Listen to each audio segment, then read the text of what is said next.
Hello students, welcome to our new channel steno वाले sir. मैं आपको डिक्टेशन प्रोवाइड करने जा रहा हूँ। Be ready for it. Start.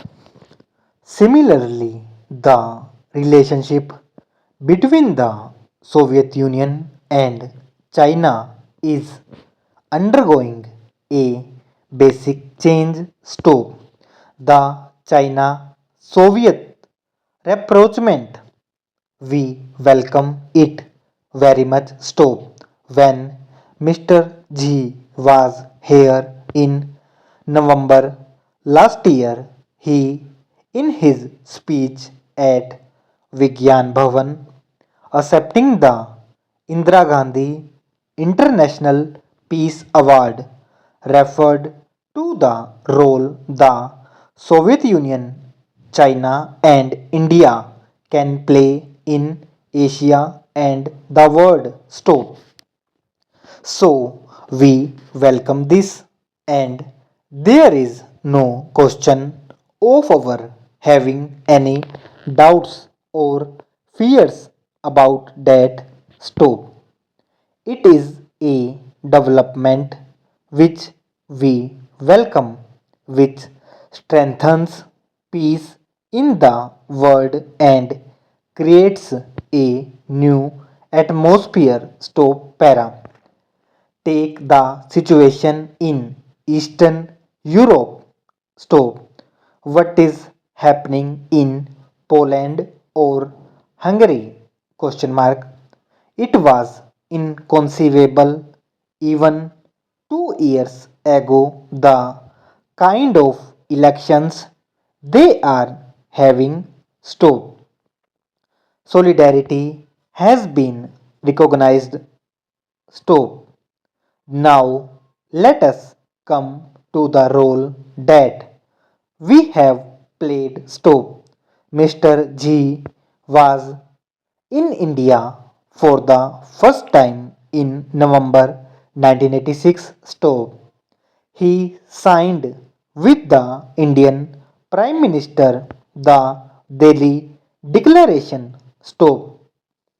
Honorable members will cast a glance back to 1986 November and recall the Delhi Declaration. Stop. It says, I think, in paragraph 5 that the two countries will work for the establishment of nuclear weapons free world and that non-violence will be the basis of our life. Stop. Mr. G again referred to the Delhi Declaration in his famous and historic speech at the United Nations on the 7th December last year. Stop.